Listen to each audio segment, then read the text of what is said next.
목적 언제나 흘러나와 내 영혼을 고이 선해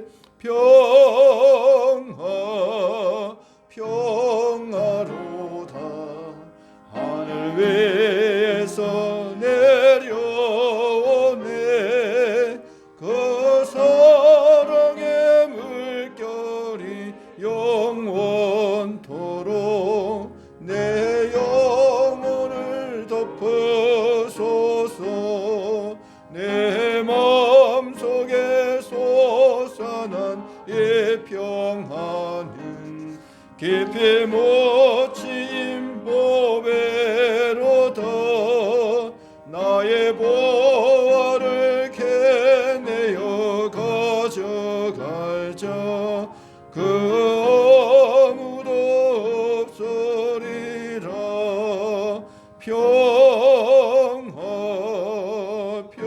평화로다.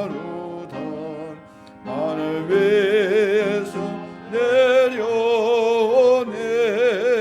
그 사랑의 물결이 영원토록 내 영혼을 덮으소서. 내 영혼의 평화가 넘쳐남은 주의 건복을 받음이라. 내가 주야로 주님과 함께 있어 내 영혼이 편이시네.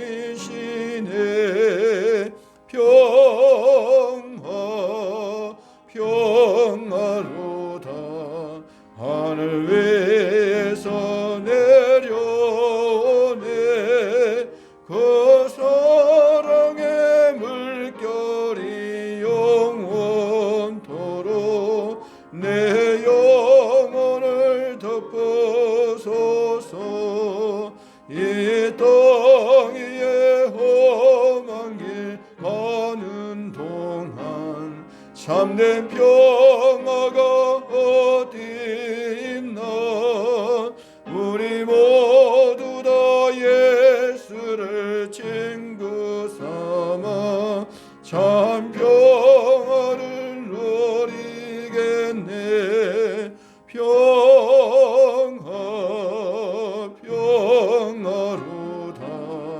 하늘 위에서 내려오네 그 사랑의 물결이 영원토록 내 영혼을 덮으소서.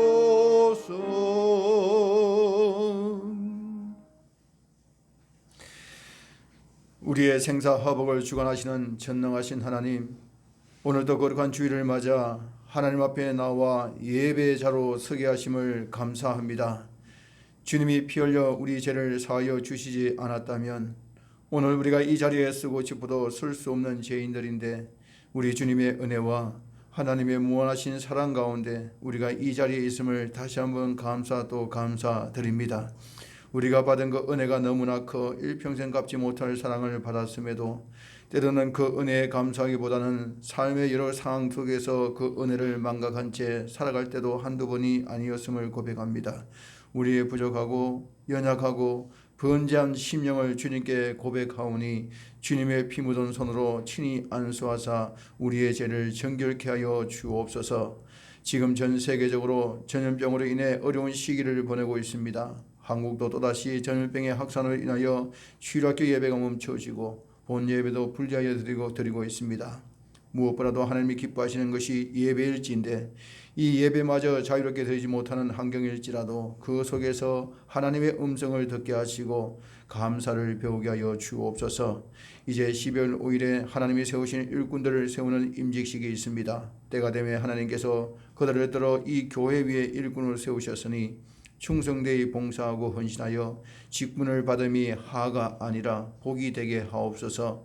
임직식을 준비하는 모든 손길들 위에 복을 더하여 주시고 모든 준비가 순적하게 하여 주옵소서. 12월 3일은 수능고사를 치는 날입니다. 전염병으로 인하여 어수선한 가운데 수능을 치르지만 믿음의 자녀를 끝까지 최선을 다하게 하시고 결과는 하나님께 맡기게 하옵소서. 이 시간도 믿음의 형제 자매들이 주님 앞에 서 있습니다. 세상에서 온갖 세파로 인하여 찢어지고 상한 심령들이 있다고 한다면 치유하여 주시고, 요리고성과 같은 난공불락의 문제에 직면한 형제들이 있다고 한다면 전능하신 하나님의 손길이 임하사 그 문제의 벽이 허물어지는 시간이 되게 하여 주옵소서. 이 시간도 믿음의 법궤를 메고 요단강을 들어선 제사장들처럼 믿음의 사람들이 모여 예배드린 이 현장에 하나님의 기적의 역사가 일어나게 하여 주옵소서. 거룩하신 우리 주 예수 그리스도의 이름으로 기도하옵나이다. 아멘. 예, 오늘 본문 말씀 창세기 7장 보겠습니다. 창세기 7장. 에어컨 꺼보죠. 예, 창세기 7장 21절에서 우리가 13절부터 23절인데 21절 이하로부터 읽어보겠습니다. 예, 같이 읽겠습니다. 땅 위에 움직이는 생물이 다 죽었으니 곧 새와 가축과 들짐승과 땅에 기는 모든 것과 모든 사람이라. 육지에 있어 그 코에 생명의 기운에 숨이 있는 것은 다 죽었더라. 지면의 모든 생물을 썰어버리시니 곧 사람과 가축과 기는 것과 공중의 새까지라. 이들은 땅에서 썰어버림을 당하였으되 오직 노아와 그와 함께 방주에 있는 자들만 남았더라. 물이 150일을 땅에 넘쳤더라. 아멘. 예, 어느 참새 한 마리가 있었습니다. 이 참새가 보통 이제 평상시에는 벽실을 까먹는데 하루는 어떤 집에서 이제 막걸리를 이렇게 만들고 찌꺼기를 이렇게 늘어놓았다는 거죠. 그런데 그 막걸리를 만들고 내놓은 찌꺼기를 이 참새가 먹었어요. 아주 맛있게 먹었습니다. 어떻게 됐을까요? 술에 취한 거예요. 그래서 이 참새가 음주 비행을 하다가 중심을 잃어버리고 떨어지게 됩니다. 떨어지는데 하필 떨어진 곳이 어디냐니까 짜장면 배달하는 철가방을 하면서 이제 짜장면 배달하는 그 사람 앞에서 이제 그 짜장면 오토바이하고 박아가지고 참새가 기절을 해버린 거예요.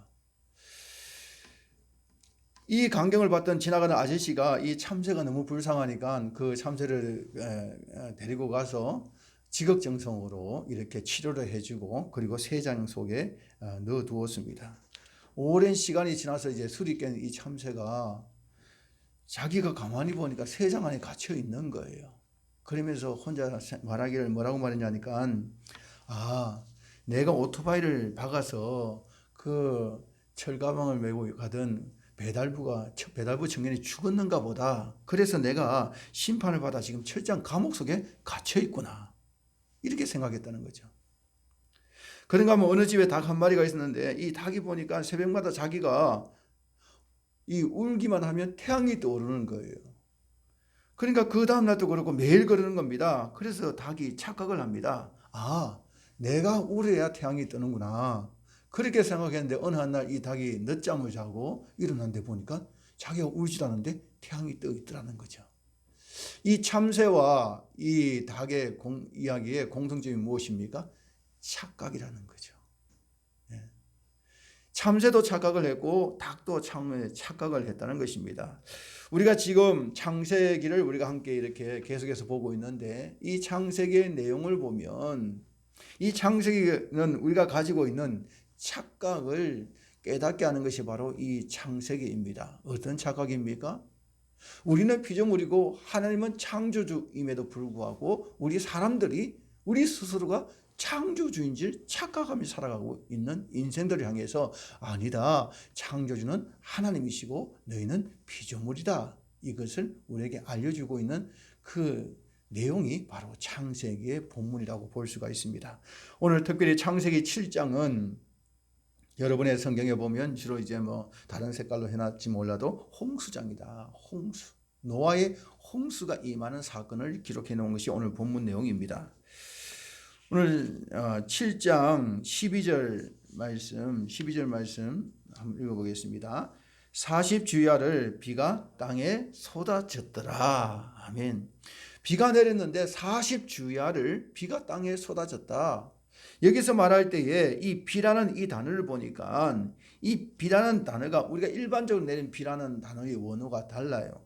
원래 이 비라는 단어는 보통 우리가 모든 타르라는 마타르라는 이 단어를 사용하는가 하면 여기는 바샴이라는 단어를 사용합니다. 이 말은 다시 말해서 지금 여기서 말하고 있는 이 비라는 것은 일반적인 비가 아니라 막 쏟아붓는 것 있지 않습니까? 우리가 폭우라고 합니까? 이런 것을 격렬하게 퍼붓다. 격렬하게 퍼붓다. 우리 정관에도 몇 년 전인가 한번 폭우가 내린 적이 있지 않습니까? 그때 하루가 이틀 만에 온 자강천이 넘치고 야단난 적이 있었습니다. 여기서 이 비라는 이 단어의 용례를 보니까 이스라엘 백성들이 광야에 있을 때에 하나님께서 그들에게 만나를 내리실 때 퍼붓듯이 내리다. 퍼붓듯이 내리다. 가샴이라 이 단어를 사용하고 있는 내리다. 그런가 하면 열왕기상 18장에 보면 엘리야가 갈멜산에서 바알의 선자를 무찌르고 난 다음에 그 아합에게 가뭄이 그치고 비가 내릴 것이다. 비가 내릴 것이다 할 때에 그때 비의 단어가 바로 이렇게 격렬하게 퍼부을 것이다는 이 단어를 사용하고 있는 것을 보게 됩니다. 이것들을 종합해 보면 노아의 홍수 때 내린 이 비는 그냥 일반적인 비가 아니라 격렬하게 내리는 퍼붓는 이러한 비였는데 이 비도 며칠 동안 내렸다고 합니까? 40일 동안 밤낮으로 내렸다. 40일 동안 그렇게 격렬하게 퍼붓는 비가 40일 동안 계속해서 내렸다고 생각해 보세요. 우리 정관 땅도 마찬가지입니다. 40일이 아니라 우리는 3일만 비가 그렇게 퍼부었다고 한다면 뭐 하수구 다 용류에 올라올 것이고 그러면 아마 저 위에 있는 휴민시아 2단지 분들은 참 그래도 그나마 다행일 것 같습니다. 이 밑에 다 잠겨버릴 거예요. 그냥. 상상만 해도 끔찍한 일입니다. 그런데 이러한 상황 속에서 뜬금없이 나타나는 것이 있는데 그것이 바로 방주예요. 그래서 6장 14절을 보니까 너를 위하여 방주를 만들되, 우리 앞장 6장에서 볼 때 보니까 하나님께서 노아에게 방주를 만들어라 라고 했는데 누구를 위해 만들라고 말합니까? 너를 위하여 방주를 만들라. 너를 위하여. 그러면 이러한 노아의 방주가 오늘을 살아가는 우리들에게 어떤 의미를 나타내고 있는가? 어떤 의미를 주고 있습니까? 먼저 노아 방주는 우리에게 심판이 있음을 말해주고 있습니다. 심판이 있다. 오늘 방주를 만들게 된 이유가 무엇입니까? 하나님의 홍수를 내렸기 때문이에요. 하나님이 왜 홍수를 내리셨습니까? 인간의 제약이 너무나 편만했기 때문에. 창세기 6장 5절 이하를 한번 읽어보겠습니다. 여호와께서 사람의 제약이 세상에 가득한가 그의 마음으로 생각하는 모든 계획이 항상 악할 뿐임을 보시고 땅 위에 사람 지으셨음을 한탄하사 마음에 근심하시고 이르시되 내가 창조한 사람을 내가 지면에서 쓸어버리되 사람으로부터 가축과 기는 것과 공중의 새까지 거리하리니. 지금까지 우리가 보았듯이 하나님께서는 사람을 창조하실 때 어떻게 창조하셨습니까? 복주며 복주되. 하나님은 사람들을 창조하실 때 우리가 하나님과 교제하면서 행복하게 살기를 원하는 마음으로 우리를 창조하셨지, 너희가 세상에서 고생 좀 해봐라 하면서 우리는 세상에 던져진 존재가 아니라는 것이죠. 그럼에도 불구하고 죄를 범한 인생들은 어떻게 합니까? 하나님과의 발행과는 달리 자기 욕심에 사로잡혀갖고 죄를 범하고 서로가 서로를 불신하고 또 공격하고 또 사람이 사람을 위해 군림하는 이러한 악한 행위들을 사람들이 하고 있다는 것이죠. 우리가 지난 창세기를 통해서 보아왔듯이 아담의 첫째 아들 가인이 시기 때문에 동생 아벨을 형제지간의 동생을 죽이는 최초의 살인사건이 나와요. 그런가 하면 4장에 보면 가인의 후손 라멕이 어떻게 합니까? 하나님께서 일부 일처제에 이러한 결혼의 신성한 원리를 최초로 깬 사람이 바로 이 라멕입니다. 결혼의 원리를 깨뜨릴 뿐만 아니라 그는 하나님을 의지하는 것이 아니라 내 칼을 의지한다. 그래서 칼의 창가를 부르는 장면이 창세기 4장에 나옵니다. 그러니까 우리가 지난 시간에 우리가 보았던 내용들을 보게 되어지면 하나님께서 그러한 세대 가운데서도 하나님의 나라를 잇기 위해서 정말 경건한 셋의 후손들을 하나님이 세우셨음에도 불구하고 이 셋의 후손들이 어떻게 합니까? 경건치 아니한 세상의 여자들을 사랑하여서 가인의 후손 여인들과 이 결혼함을 통하여서 그들이 타락해가는 모습을 우리에게 보여주고 있습니다. 이 모든 광경을 보고 계셨던 하나님의 마음은 과연 어떠했을까? 사람이 행복하게 살기를 원하셨음에도 불구하고 제약을 향하여 달려가고 그로 인하여서 심판을 자초하고 있는 그들을 향한 하나님의 마음은 과연 어떠하였을까? 그래서 창세기 6장 6절을 읽어보겠습니다. 땅 위에 사람 지으셨음을 한탄하사 마음에 근심하시고. 예. 사람을 향한 하나님의 마음이 이랬다는 거죠. 여기 한탄하다라는 이 말의 의미는 두 가지 뜻을 갖고 있는데, 하나는 후회하다는 뜻이고 하나는 돌이키다라는 뜻입니다. 그런데 여기서 말하고 있는 이 한탄하다는 의미는 전자의 의미인 후회하다라는 의미입니다. 하나님이 사람을 지으셨음을 후회하셨다. 후회하셨다.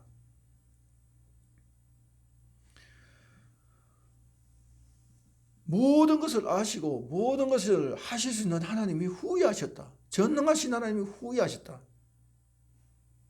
이 말이 서로 선뜻 이해가 되지 않습니다. 왜? 하나님은 전지하시고 전능하신 하나님이신데 그 하나님이 무엇이 후회를 하실 일이 있겠습니까? 우리 인간들처럼.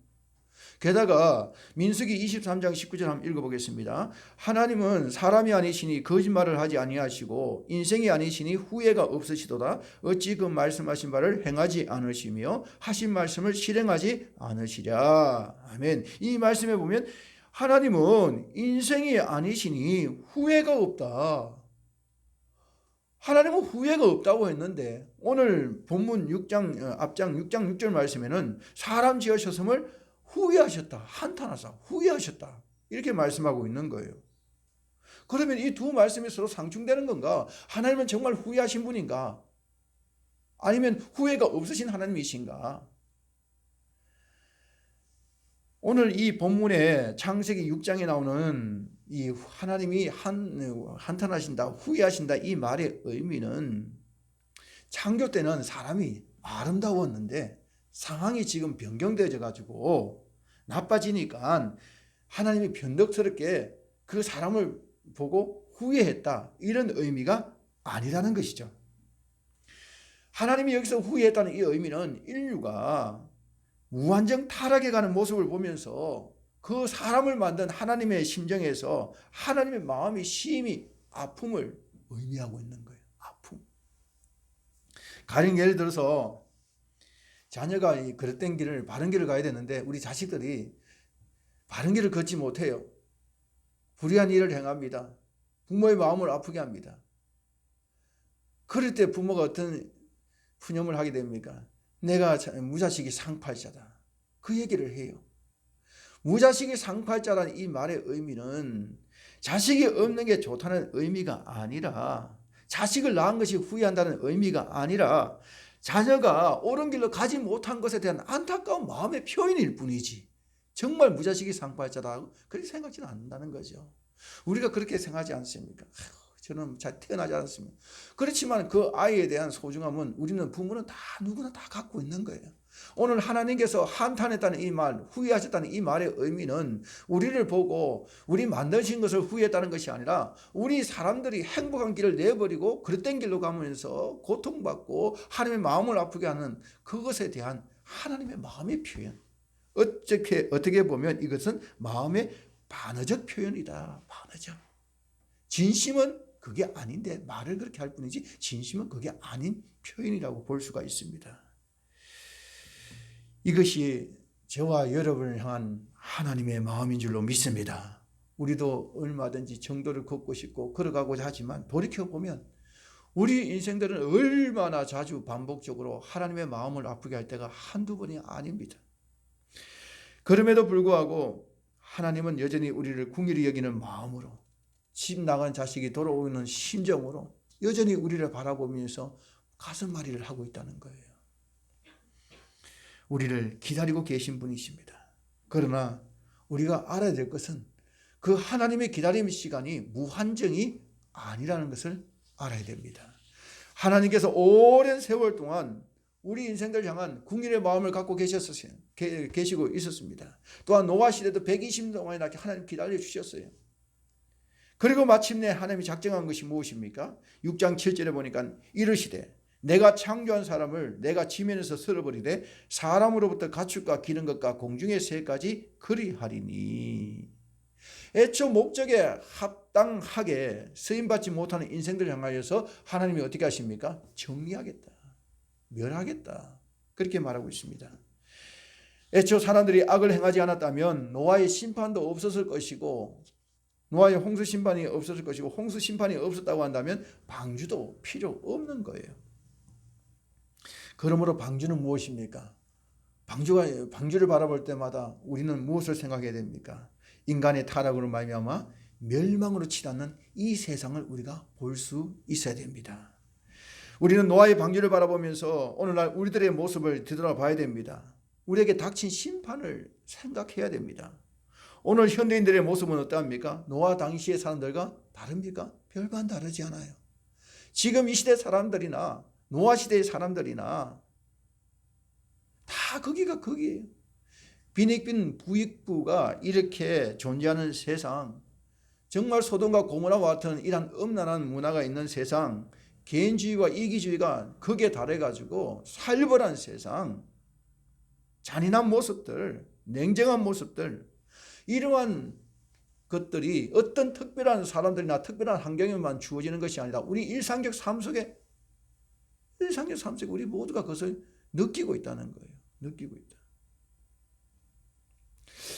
어제 우리 한 조카 카톡에 보면 자기 그 사진도 있고 글자도 적지 않습니까? 거기 이렇게 적혀 있는 걸 봤습니다. 냉혹한 현실을 직시하라. 그리고 그래도 믿음은 잃지 말라. 이렇게 딱 자기가 적어놨더라고요. 그래서 냉혹한 현실을 직시하라. 그래도 믿음은 잃지 마라. 그나마 나름대로 이 글이 굉장히 감동을 주었어요. 자, 이러한 세상 가운데서 이러한 시대를 향한 하나님의 작정이 무엇인가? 그 작정은 심판밖에 없는 거예요. 심판. 성경 전체 내용의 의도가 무엇입니까? 노아가 방주를 만들면서 물심판을 경고했듯이 성경은 심판이 곧 임한다는 것입니다. 우리가 읽는 이 성경 말씀은 심판을 경고하고 있는 거예요. 그 심판을 경고함과 아울러서 그 심판을 피할 길을 우리에게 알려주고 있는 것이 성경 말씀입니다. 우리가 노댕하면 생각나는 작품이 무엇입니까? 생각하는 사람. 막 이렇게 해서 생각하는 사람의 모습을 우리가 보게 되어지는데, 이 생각하는 사람 이 작품의 배경을 보니까 이 단테의 신곡 중에서 지옥편을 소재로 해서 이것을 조각했다는 거죠. 다시 말해서 지옥문 위에, 이 지옥문에 들어가는 그 지옥문 위에 그 만들어진 조각품이 바로 생각하는 사람이라는 이 조각상이라는 거죠.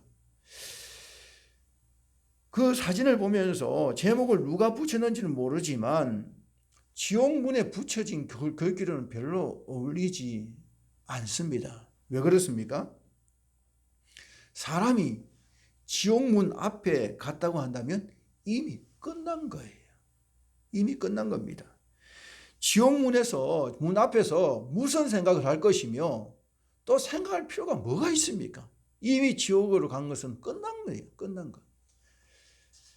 그럼에도 불구하고 그 작품이 우리에게 우리 자신들을 다시 한번 우리의 삶을 생각하게 만드는 거예요. 생각하게 만드는 거예요. 우리 모두에게는 심판이 곧 임합니다. 우리에게 닥칠 심판은 우주적 종말과 개인적 종말로 나눌 수 있습니다. 우주적 종말이 무엇입니까? 우리 주님께서 가신 그대로 심판주로 다시 이 땅에 오시는 것이 이 새하늘과 새 땅이 열리는 우주적 심판, 우주적 종말이라고 볼 수 있습니다. 그런가 하면 또 하나의 종말이 있는데 그것은 무엇입니까? 개인적 종말입니다. 개인적 종말은 무엇입니까? 이 땅에 우리 살다가 생명의 수완이 끝나서 우리 인생이 끝나는 날, 이것이 개인적 종말입니다.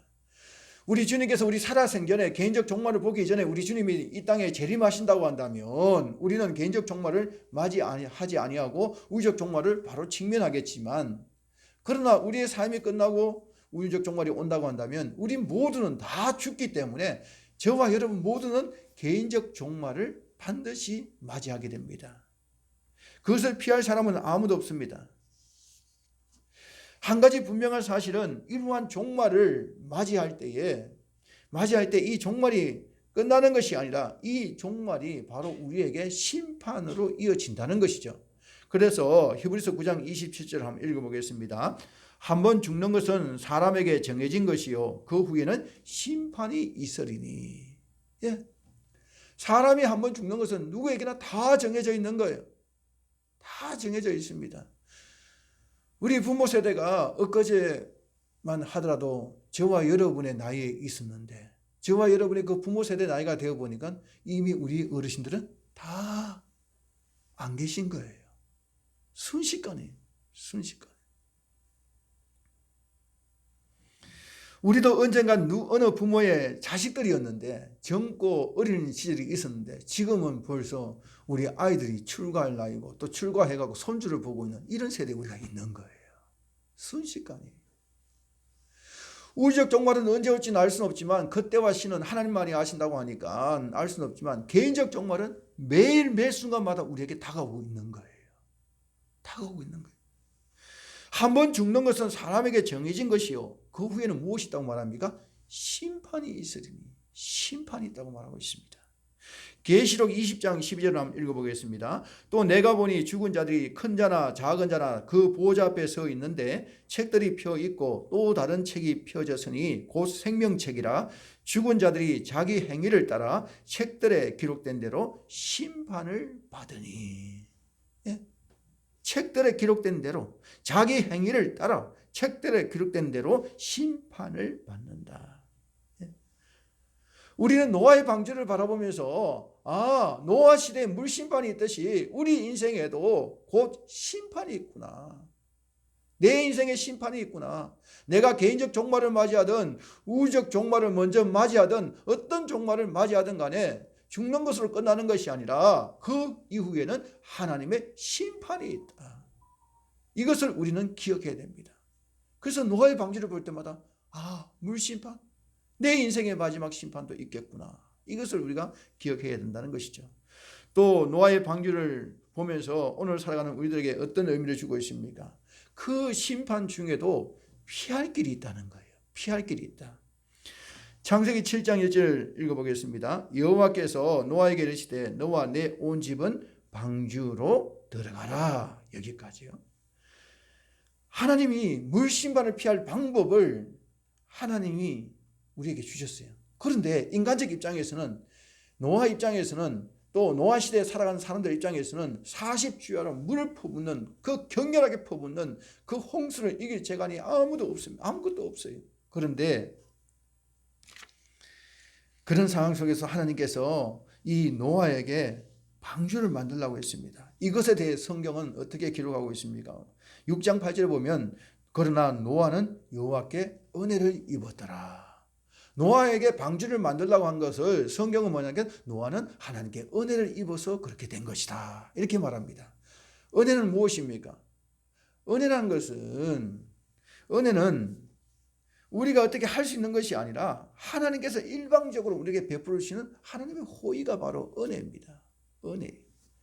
물심판에서 누구도 구원받을 수 없는 그 가운데서 하나님께서 노아에게 은혜를 주셔서 그에게 방주를 만들게 하시고 물심판을 피하게 하여 주신 그 자체가 하나님의 은혜였다. 은혜였다라고 말하고 있는 거죠. 민수기 21장에 보면 이제 출애굽한 이스라엘 백성들이 시내산에 도착하고, 시내산에 도착한 이스라엘 백성들이 이제 계속해서 가나안을 향해서 모압 평야 쪽으로 이게 행군을 하게 되어집니다. 그런데 그 이스라엘 백성을 인도할 때에 그 에돔의 백성이라든가 암몬이라든가 이것이 너무 강력하니까 그들 짧은 길이 있음에도 불구하고 하나님께서 그 짧은 길로 가는 게 만드신 것이 아니라 그 길을 우회하도록 빙 둘러가도록 만드셨어요. 인도하셨어요.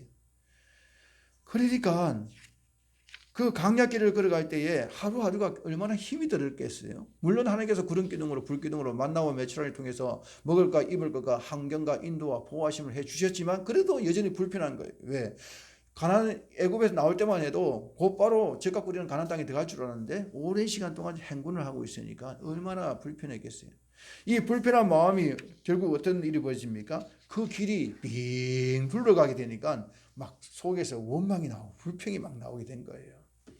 그래서 민수기 21장 5절 이하 내용을 한번 읽어보겠습니다. 백성이 하나님과 모세를 향하여 원망하되 어찌하여 우리를 애굽에서 인도해 내어 이 광야에서 죽게 하는가? 이곳에는 먹을 것도 없고 물도 없도다. 우리 마음이 이 하찮은 음식을 싫어하노라. 하나님이 그들에게 무엇을 주셨습니까? 하늘에서 만나를 내주셨습니다. 그리고 민수기 21장 앞부분에 19장에 보면 하나님께서 또 반석에서 물을 내어주셨어요. 이스라엘 백성들이 비록 광야길을 걸어가긴 갔지만 그들이 굶주리지 않도록, 그들이 목마르지 아니하도록 하나님께서 물도 주셨고 음식도 제공해 주셨습니다. 그 광야길을 가는 동안 필요한 것들을 하나님이 어떻게 하셨습니까? 기적적으로 공급해 주셨어요. 기적적으로.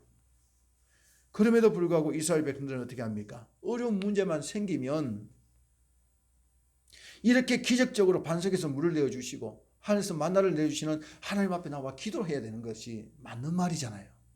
왜? 지금까지 그들이 그렇게 경험하며 살아왔으니까. 그런데 어떻게 합니까? 기도하기보다는 원망과 불평을 먼저 했다는 거예요. 원망과 불평. 저와 여러분도 하나님의 은혜를 수없이 받고 지금까지 믿음의 길을 걸어가고 있습니다. 그럼에도 불구하고 여전히 우리 자아가 죽어지지 못하니까 어떻게 합니까? 문제만 생기면 자꾸 원망과 불평이 먼저 나오더라는 거예요. 민수기 21장에 그들이 광야길이 조금 힘들다고 하나님이 세우신 모세를 원망할 뿐만 아니라 뭐라고 말했습니까? 먹을 것도 없다. 물도 없다. 먹을 것 하나님 만나 주셨어요. 마실 물 주셨어요. 심지어 그 만나를 어떻게 평가하고 있습니까? 우리 마음이 이 하찮은 음식을 싫어한다. 하나님이 우리에게 주신 그 음식, 이스라엘 백성을 위해서 주신 기적적인 이 음식을 가지고 어떻게 평가하고 있습니까? 하찮은 음식이다. 하찮은 음식이다. 우리 사람이 그래요. 배가 고플 때는 먹을 것만 있으면 행복한 줄 알고 감사를 배워요. 그런데 오히려 배가 부르면 오히려 하나님을 대적하는 거예요. 이스라엘 백성이 만나를 냈을 때 어떻게 했습니까? 정말 가자와 같이 달더라 하면서 감사를 했어요. 그런데 이 은혜가 만나가 계속적으로 그들에게 내려지고 그들이 그것을 먹고 난 다음에 이 만나에 대한 감사가 사라지고 오히려 원망하고 불평하면서 아이고 이 하찮은 음식이다. 하찮은 음식이다. 이렇게 하나님께서 베푸신 은혜를 망각하고 그들이 하나님 앞에 원망과 불평을 하고 또 하나님 세우신 모세를 향해서 원망과 불평할 때 하나님께서 어떻게 하셨습니까? 민수기 21장 6절에 보면 여호와께서 불뱀들을 백성 중에 보내어 백성을 물게 하심으로 이스라엘 백성 중에 죽은 자가 많은지라. 그 광야에서 막 땅에서 사방에서 불뱀들이 막 우글우글 나오는 거예요. 우리 생각만 해보세요. 이 정한 땅에도 만약에 뱀들이 온 이 도로 위에 막 기어다닌다고 생각해보세요. 얼마나 징그럽겠어요. 그런데 이 사막의 이 불뱀들은 맹독성 뱀들입니다. 우리나라 칠물에 독뱀의 비교할 수 없을 정도로 아주 맹독성입니다. 이런 불뱀들이 막 광야에서 이것저것을 막 오는 거예요. 그런데 광야라는 것이 어떤 것입니까? 광야라는 것이 무슨 나무가 있고 숨을 곳이 있고 이런 것이 아니지 않습니까? 그대도 노출되어 있는 거예요. 거기에 불뱀들이 막 몰려드는 겁니다. 그러니까 그 불뱀들이 나타나서 이스라엘 백성들을 닥친 대로 막 무니까 이스라엘 백성들이 이쪽 저쪽 쓰러지면서 막 정말 절규하고 고통을 호소하고 막 죽어나가는 지옥이 있다면 바로 그런 모습이 아닐까. 아비규환이었을 거예요. 왜? 뱀들이 다리를 물고 있죠. 발을 물고 있죠. 손을 물고 있죠. 목을 물고 있죠. 이런 것이 눈에 보이고 사람들 막 죽어나가는 거예요. 이런 아비규환 가운데서 저들이 모세에게 와서 하나님께 대신하여 기도해달라고 간청을 합니다. 그때 모세가 하나님께 기도할 때 하나님께서 어떻게 하셨습니까? 그 불뱀의 재앙 가운데서도 하나님이 모세에게 한 말씀을 주세요. 어떤 말씀을 주십니까? 놋뱀을 만들어 가지고 장대 위에 높이 세우라. 놋뱀을 만들어 장대 위에 높이 세우면 불뱀에 물린 자라 할지라도 그 놋뱀을 바라본 자는 누구든지 다 건강하리라. 상하지 않으리라. 죽지 않는다. 그 상황 속에서 하나님은 이스라엘 백성들을 향해서 무엇을 베풀어 주셨습니까? 은혜를 베풀어 주셨어요. 은혜를. 살 길을 열어주셨다는 것입니다. 오늘날 그 노뱀은 무엇을 상징합니까? 오늘날 노아의 방주는 무엇을 의미합니까? 바로 저와 여러분의 죄를 대속하여 죽어주신 우리 주님의 십자가를 예표하고 있는 줄로 믿습니다. 주님의 십자가만이 저와 여러분에게 닥친 이 심판으로부터 우리를 구원해 주신다. 보호해 주신다. 인도해 주신다. 무엇이? 주님의 십자가만이. 사도행전 4장 12절 한번 읽어보겠습니다. 다른 이로서는 구원을 받을 수 없나니 천하 사람 중에 구원을 받을 만한 다른 이름을 우리에게 주신 일이 없음이라 하였더라. 네. 다른 이로서는 이 심판을 면할 이름이 없다는 거예요. 우리가 이 심판을 피할 유일한 길은 오직 예수 그리스도, 그분만이 우리의 노뱀이 되시고 노아의 방주가 되셔서 이 심판으로부터 우리를 구원해 줄 수 있다, 그렇게 말씀하고 있는 것이죠.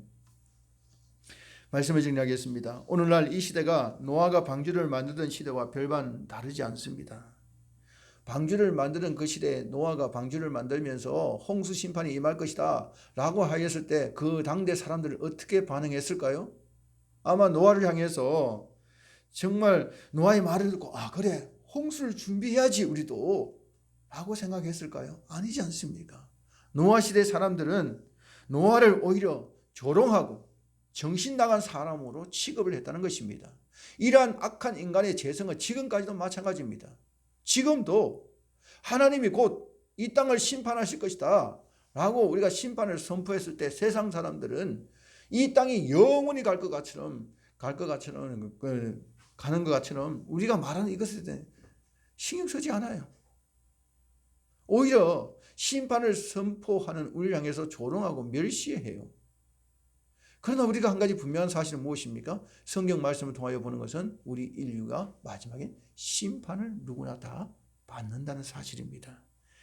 게다가 하나님의 경건한 백성들마저도 타락하여서 불경건한 자손의 후손들과 함께 연합하고 결혼하고 세속화 되어 버린다고 한다면, 그리고 오늘날 믿음의 사람들이 세상과 타협하여서 살아가 버린다고 한다면 남는 것이 무엇인가? 심판밖에 없다는 거예요. 네, 심판밖에 없습니다. 우리가 지금 코로나를 두려워할 것이 아니라 정작 두려워해야 될 것이 무엇입니까? 우리 주님의 심판이에요. 심판. 그런데 정작 두려워해야 할 하나님의 심판은 두려워하지 아니하고 이 코로나19로 인한 전염병에 사람들이 막 두려워해 불안해하는 거예요. 그 중에 믿음의 사람들이 또 그러한 세상적 모습을 갖고 있다고 한다면 하나님께서 기뻐하지 않는 거예요. 지금 우리에게 필요한 것은 코로나19의 백신이나 치료제 필요하지요. 하지만 더 궁극적으로 우리에게 필요한 것은 곧 임할 하나님의 심판을 피할 백신과 치료제가 필요하다는 것입니다. 예수 그리스도, 그분은 우리로 하여금 심판을 피할 수 있는 백신이요 치료제가 되시는 분이신 줄로 믿습니다. 예수 그리스도, 그분은 우리에게 홍수의 심판을 피할 방주가 되시는 분이십니다. 예수 그리스도, 그분은 우리에게 세상의 이 불뱀으로부터 지켜주는 노뱀이 되어주시는 분이 우리 주님이십니다. 그러므로 누구든지 그 주님의 보호 아래 거하여 지어 있다고 한다면 어떤 홍수라도, 어떤 불뱀이라도, 어떤 심판이라도 우리는 넉넉히 이길 수 있는 줄로 믿습니다. 그 주님이 저와 여러분이 믿고 있는 우리 주님이십니다. 그 주님의 보호 아래 저와 여러분이 이미 거하고 계십니다. 그러므로 하나님께서 주신 이 은혜를 늘 잊지 말고 그 주님의 보호하심을 누릴 뿐만 아니라 장차 다가올 이 심판을 피할 이 길을 우리만 피할 것이 아니라 우리가 아는 지인들과 우리가 아는 가족들, 우리 사는 주변 사람들에게 이 심판을 피할 길을 그들에게 알려줌을 통하여서 우리 모두가 곧 임할 심판을 준비하고 예비하는 지혜로운 하나님의 청지기들이 될 수 있는 저와 여러분 되시기를 주님의 이름으로 축원드립니다. 하나님 아버지, 이 땅 가운데서 언젠가 심판이 있음을 깨닫게 해주심을 감사합니다. 그 심판을 준비하되 오직 그 심판을 피할 유일한 길이 예수 그리스도밖에 없사오니 우리 주님을 끝까지 신뢰하고 또 그 주님과 함께 동행하며 살아갈 수 있는 복된 인생들 다 되어지게 하여 주시옵소서. 감사드리며 예수님 이름으로 기도하옵나이다. 아멘.